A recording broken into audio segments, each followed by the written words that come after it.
에게는 얼마나 큰 기쁨이고 영광이었으면 천사의 얼굴이 되었겠습니까? 그것이 바로 집사의 모습이었습니다. 우리 한빛교회 집사님들, 우리도 이세반 집사님과 똑같은 그리스도의 제자입니다. 또 주님의 제자였던 바나바라는 제자가 있었습니다. 그는 자기가 가지고 있는 모든 소유를 다 팔아서 교회 헌금을 했어요. 그것으로 교회에서는 고아와 과부들, 가난한 자들을 돕는 일에 썼습니다. 바나바는 그걸 내면서 아까워하지 않았습니다. 기쁨으로 드렸습니다. 물론 다 그런 건 아니었던 것 같아요. 초대교회. 바나바가 그렇게 기쁨으로 드린 거, 감사함으로 드리는 걸 보고 아나니아와 삽비라 같은 사람은 우리도 한번 내보자 해가지고 냈다가 아까워가지고 얼마를 감춰두고 이렇게 하다가 결국은 죽임을 당하는 일도 일어났어요. 그때 당시라고 다 완벽한 건 아니었던 것 같습니다.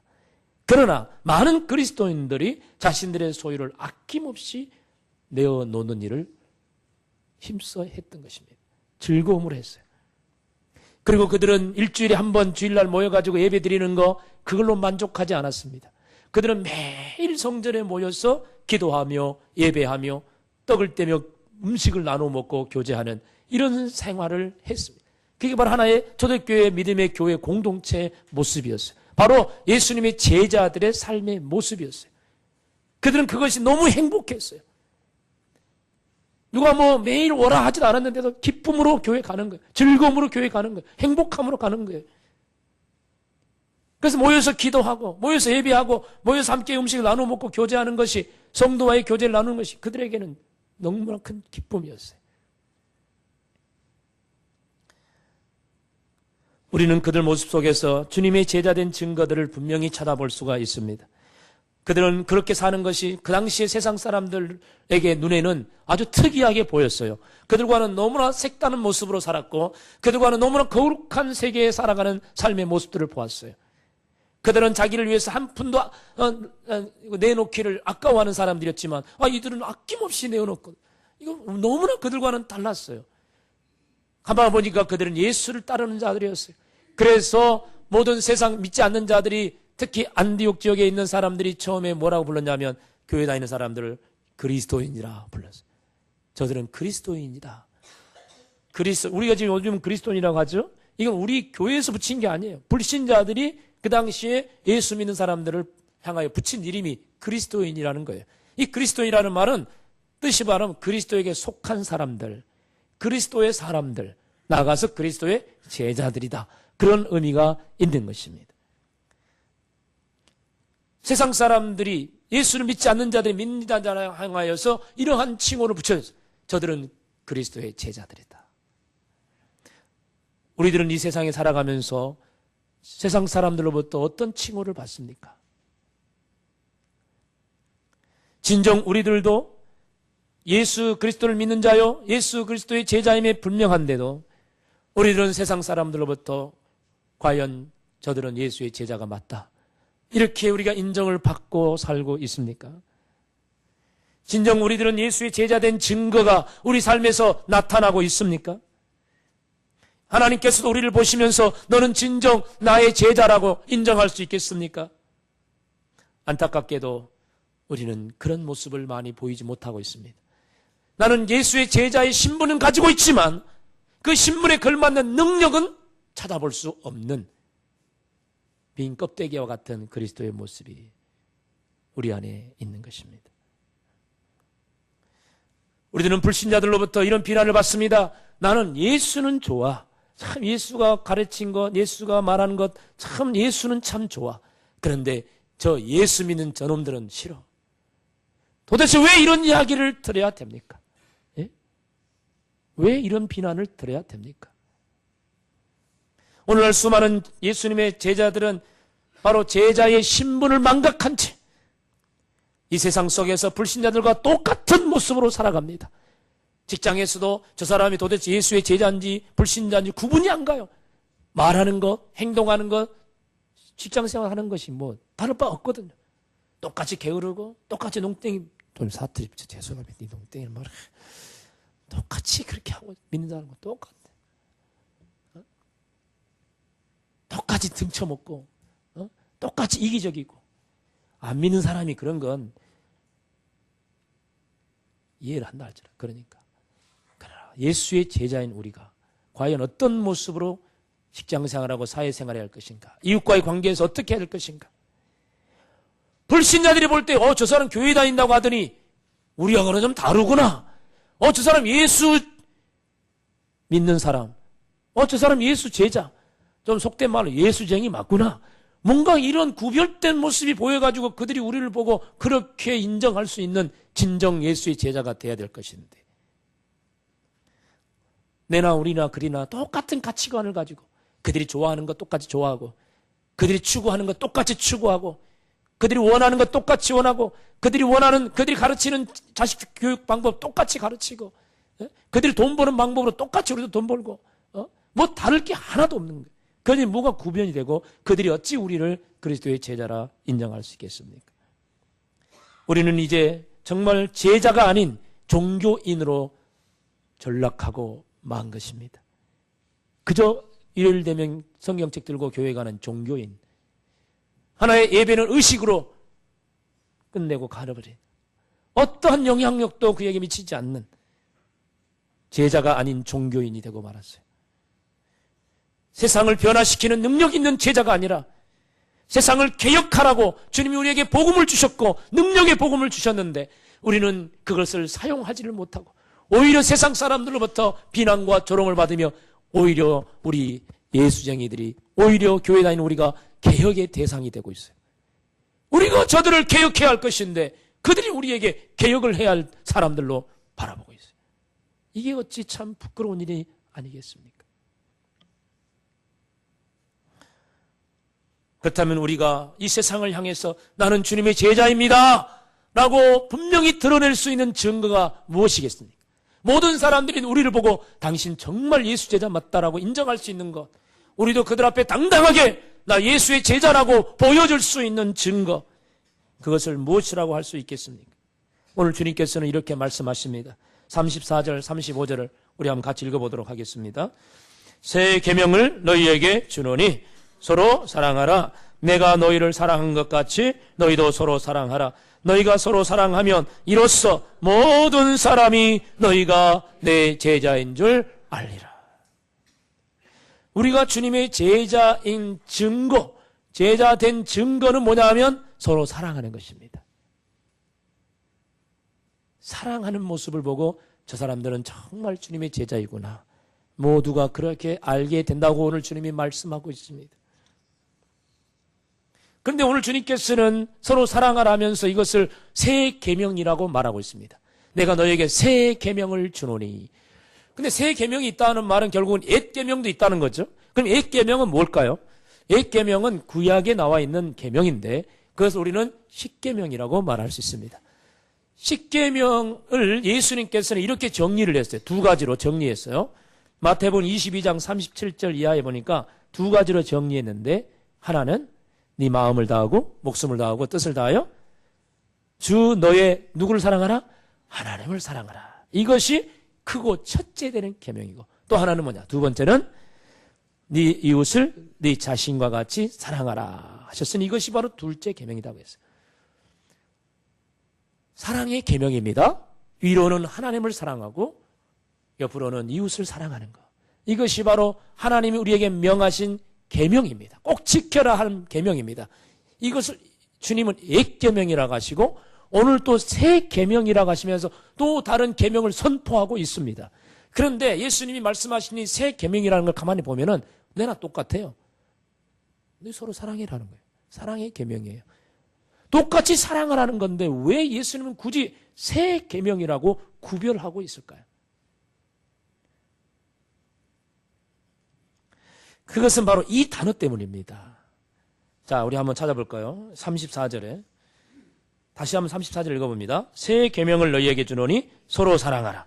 내가 너희를 사랑한 것 같이 너희도 서로 사랑하라. 자, 여러분 아주 똑똑하신 분은 금방 알 수 있을 건데 이 34절과 아까 우리 십계명을 주님이 해석했죠. 내 이웃을 내 자신같이 사랑하라 하셨으니 뭐가 다릅니까?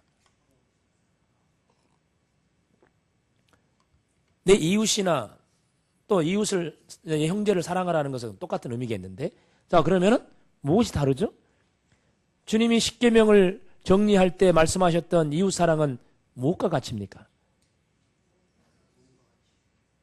네 자신과 같이 사랑해라. 그런데 지금 새 계명을 너에게 말한다면서 말씀하실 때는 누구 같이? 내가 너희를 사랑한 같이. 그러니까 나같이 사랑이라는 거야. 나같이 사랑해라.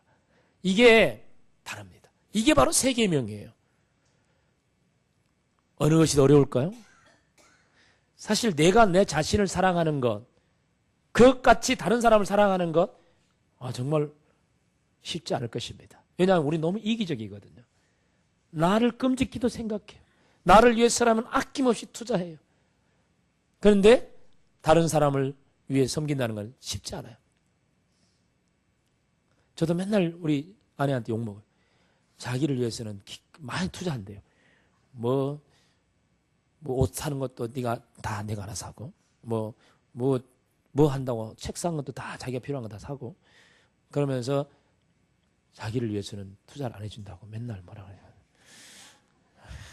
저도 이기적인 사람이에요.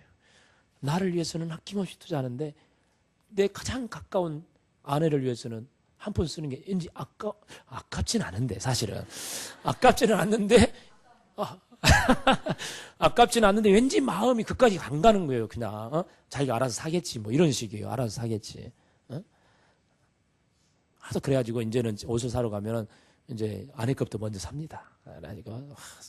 그러는데 이게 사람이랑 이기적이에요. 자기를 생각하는 건 끔찍해. 근데 나를 생각하는 것처럼 다른 사람을 생각하고 사랑한다는 것은 어려운 것 같아요. 나에게 100이라 하면 다른 사람은 50%? 그런데 오늘 예수님께서는 뭐라고 하자면 네 자신과 같이 사랑하리라는 그것보다 또 다른 새로운 계명을 말씀하시면서 내가 너희를 사랑한 것 같이 너희가 서로 사랑하라. 내가 너희를 사랑했다. 이것은 내가 너희를 사랑한 것 같이라는 같이라는 말은요, 원래 헬라어로 보면 카도스라는 말인데, 이것은 내가 너희를 사랑한 것처럼 비슷하게 대충 그렇게 해라 이런 의미가 아니고, 이건 완벽하게 똑같이 확실하게 일치하게 완전히 똑같이 하라 그 말이에요. 똑같이 하라. 똑같이. 아주 강조하고 있는 것입니다. 그래서 내가 너희를 사랑한 것 같이, 사랑이라는 말, 사람과 사람의 사랑은 헬라어로 보면 필레오라는 말을 쓰고 있거든요. 근데 하나님의 사랑은 아가페라는 말을 써요. 근데 너희들이 서로 사랑이라 그러면 너희들끼리 사랑이라니까 인간끼리 사랑이니까 필레오라는 말을 쓰는 게 맞는데, 근데 이 본문에서는 아가페라는 말을 쓰고 있어요. 내가 너희를 하나님의 사랑으로 사랑했다. 너희도 하나님의 사랑으로 서로 사랑해라. 인간의 사랑이 아닌 이제 하나님의 사랑으로 서로 사랑을 하는 거죠. 이게 얼마나 그 사랑의 기준, 사랑의 표준이 이게 높아졌는지 몰라요. 이게 바로 새 계명이에요. 주님이 우리에게 말씀하신 거예요. 그렇다면은 예수님께서 우리에게 보여주신 그 사랑이라는 것은 도대체 뭘까요? 뭔가 모델이 있어야 우리도 그렇게 사랑할 거 아닙니까? 오늘 주님이 우리에게 나같이 사랑해라 너희도, 내가 너희를 사랑하는 것 같이 너희도 서로 사랑해라고 했는데, 그럼 예수님이 우리에게 베풀어 주신 그 사랑은 뭡니까? 우리가 이 사랑을 말할 때 무슨 사랑을 말합니까? 십자가의 사랑을 말합니다. 십자가에서 자신의 생명을 내놓고 우리를 위해 죽으신 그 십자가의 사랑, 바로 그것이 우리를 위한 주님의 사랑입니다. 자, 그런데 오늘 본문 속에서 주님은 그 사랑을 또 분명하게 말씀해주고 있는 아주 정말 놀라운 표현이 하나 있습니다. 그건 뭐냐면 31절에, 우리 한번 31절을 다시 한번 읽어보겠습니다. 그가 나간 후에 예수께서 이르시되 지금 인자가 영광을 받았고 하나님도 인자로 말미암아 영광을 받으셨도다. 아멘. 자, 지난주 설교를 들으신 분은 이 본문 이어지는 내용이기 때문에 그가라는 것이 누군지 알 겁니다. 누굴까요? 여기서 그가라고 했는데 그가는 누구죠? 자신 있게. 가룟 유다죠. 가룟 유다가 지금 예수님을 팔겠다고 이 최후의 만찬 자리에서 뛰쳐나가고 있습니다. 자, 예수님의 사랑하는 제자가 예수를 팔겠다고 지금 뛰쳐나가고 난 바로 그 다음 이어서 주님이 하신 말씀이 뭐냐면 지금 내가 뭘 받았다? 영광을 받았다. 그리고 또 나아가서 하나님 아버지도 내가 나로 인하여 영광을 받으셨도다. 이 내용이요 정말 이해가 안 돼요. 자, 예수님이 지금 올림픽 나가가지고 금메달 땄습니까? 그래서 지금 영광을 받았습니까? 아버지도 아이고 우리 아들 금메달 따다니 정말 자랑스러운 아들이다 그러면서 지금 그 아들에게 박수를 치고 있는 것입니까? 예수님이 지금 학교에서 지금 좋은 대학 서울대학이나 들어가가지고 지금 영광을 받았습니까? 아버지도 아이고 우리 아들 정말 자랑스럽다 그러면서 그렇게 영광을 돌리고 있습니까? 지금 이 분위기가 어떤 분위기입니까? 그런 분위기가 아니에요. 지금 예수님은 어떤 분위기예요? 사랑하는 제자가 자기를 죽이겠다고 지금 팔려고 나가고 있습니다. 이것은 지금 내가 지금 죽게 됐다는 거예요. 이제 내가 죽을 때가 됐다는 거예요. 나는 이제 죽는다는 거예요. 죽음을 앞에 두고 있습니다. 이 지금이라는 것은 내가 지금 죽는다는 거예요. 예수님 그걸 알고 있어요. 내가 지금 죽는다. 죽을 때가 됐다. 내가 지금 죽을 때가 됐다. 근데 내게 이것이 영광이다.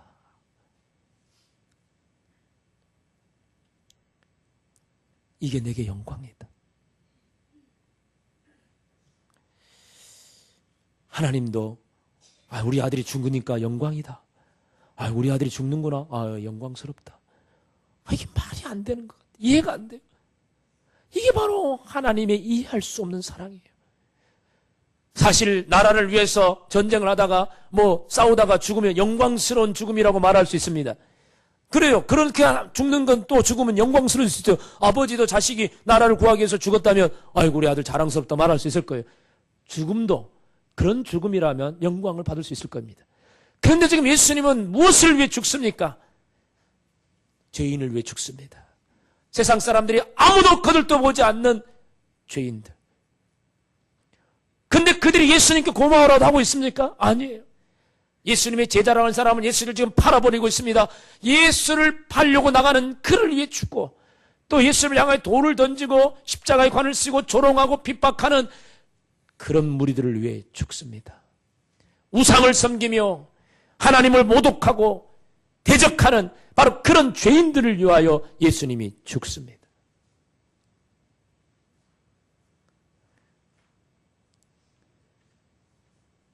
아무도 알아주지 않는 죽음입니다. 아무도 예수님의 죽음을 치하하고 영광을 돌리지 않습니다. 오히려 조롱하고 비웃고 손가락질하는 죽음이었습니다. 아무도 알아주지 않는 죽음. 근데도 주님은 영광스럽다고 하십니다. 근데도 그 아들의 죽음을 바라보며 하나님 아버지도 영광스럽다고 하십니다. 왜 그럴까요?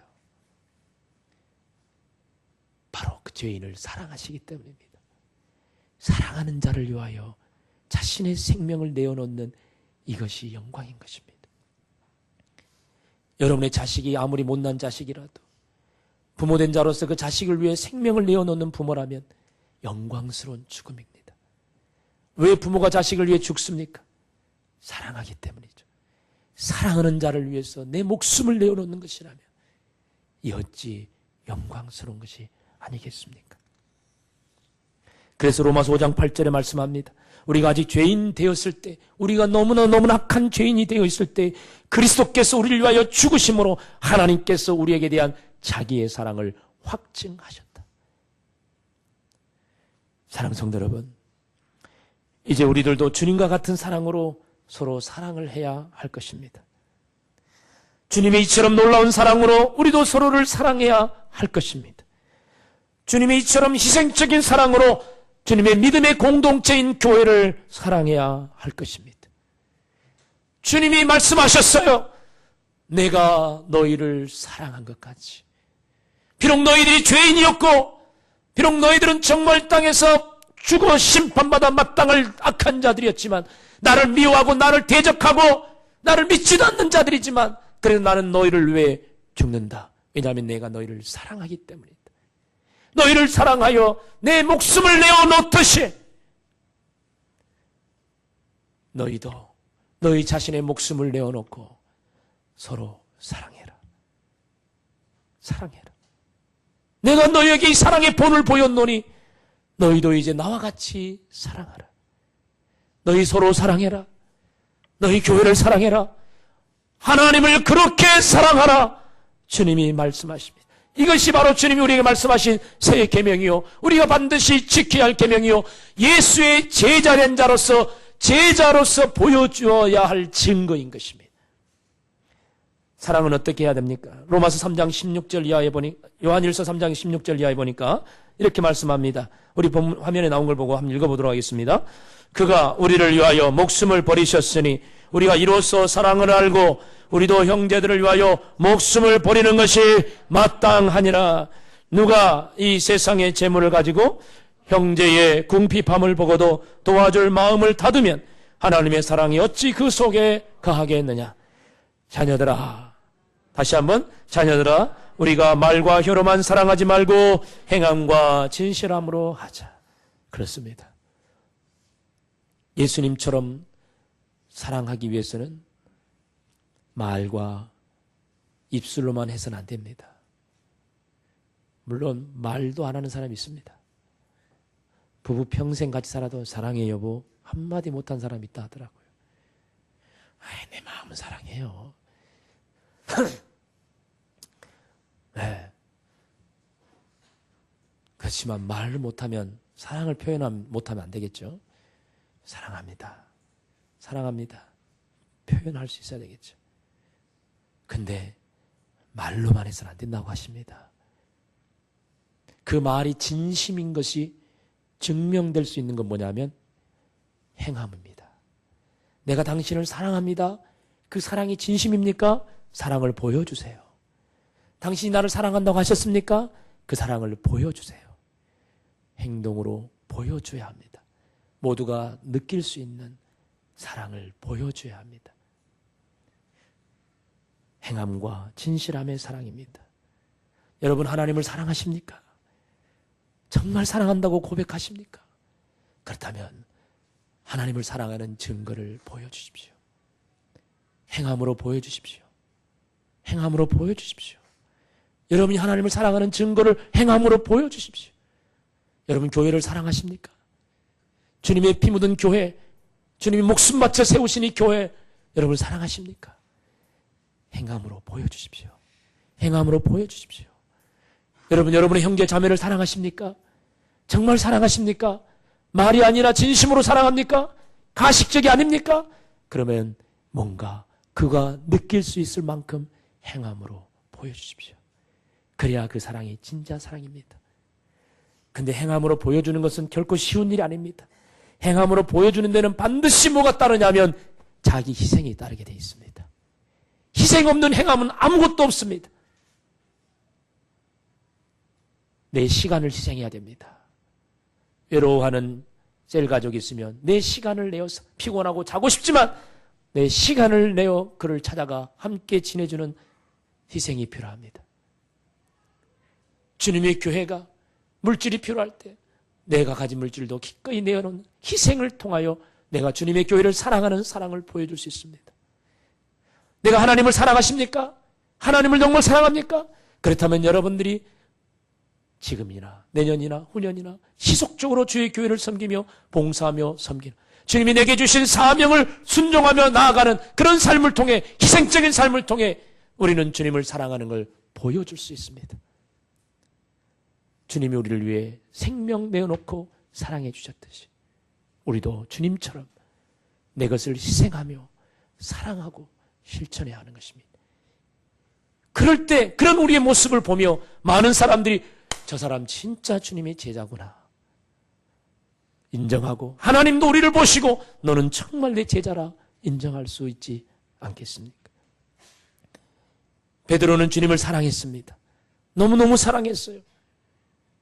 그런데 예수님께서, 사랑하는 예수님께서 나는 이제 죽는다, 죽으러 간다 그러니까 베드로가 하는 말이 저도 주를 위해 죽겠습니다 라고 오늘 본문에 말하고 있습니다. 저도 주님을 위해 죽겠습니다. 내가 주님을 위해 죽을 정도로, 내 생명을 바칠 정도로 주님을 사랑합니다 라고 말했습니다. 그러니까 예수님 하시는 말씀, 베드로야, 말로만 하지 마라 이놈아. 말로만 하지 마라. 말로만 하지 마라. 너는 오늘 밤 나를 모른다고 3번이나 부인할 것이다.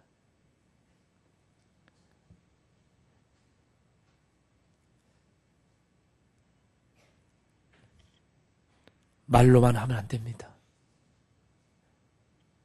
겟세마네 동산에서 예수님께서 십자가의 죽음을 앞두시고 밤을 새워 고민하고 고통당하며 땀방울이 핏방울이 되도록 기도하시면서 사랑하는 제자 베드로, 야고보, 요한을 옆에 두고 얘들아, 내가 지금 고민하여 죽게 되었으니 제발 너희도 깨어 있어서 나를 위해 기도해 주라. 나를 위해 기도해 주라. 그랬어요. 부탁했어요. 조금 전에 내가 주님을 위해서 내 목숨도 바치겠다고 고백했던, 큰 소리 쳤던, 장담했던 베드로가 거기 있었습니다. 베드로야, 나를 위해 깨어 기도해 달라. 나를 위해 죽어달란 말은 하지 않겠다. 나를 위해 깨어 잠시라도 기도해 달라고 부탁했어요. 근데 주님은 고통 가운데서 기도하고 있는데 베드로는 콕 자고 있었어요. 이게 주님을 사랑하는 자입니까? 잠시라도 깨어 있어도 내 마음과 같은 가지, 나와 같은 마음으로 아파하며 기도해달라고 그러는데,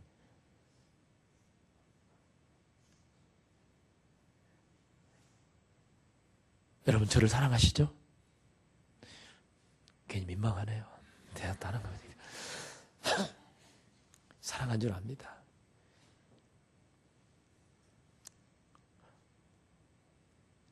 정말 여러분 저를 사랑하신다면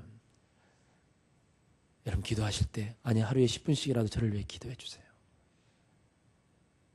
제 마음을, 같은 마음을 가지고 저와 같은 마음으로, 목사님이 얼마나 힘드실까, 목사님이 사역에 얼마나 정말 우리가 기도가 필요할까, 이런 것들을 생각해 보면서 저를 위해 기도해 주세요.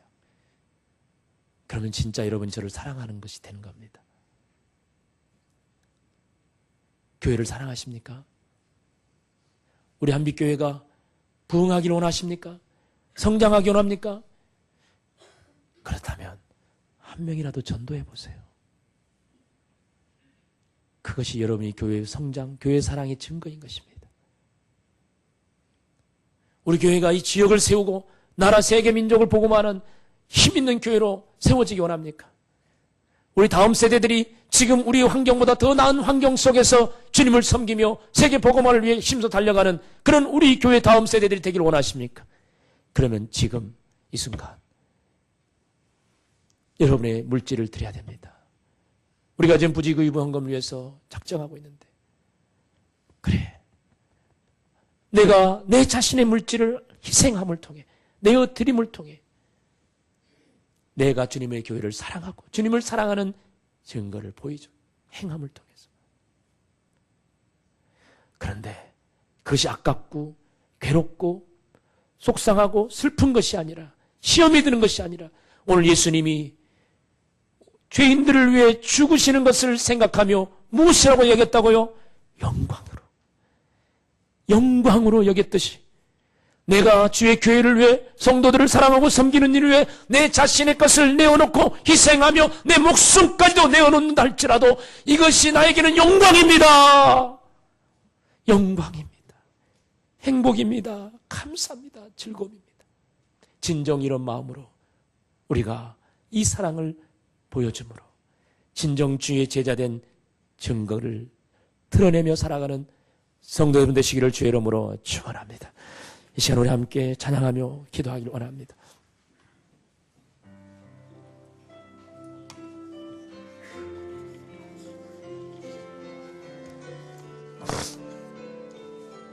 별빛 속을 걸으며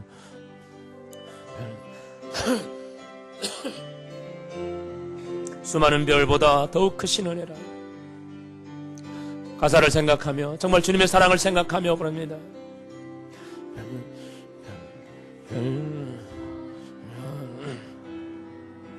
주의 은혜 여보니 수많은 별보다 더욱 크신 은혜라. 저 별빛보다도 저 별빛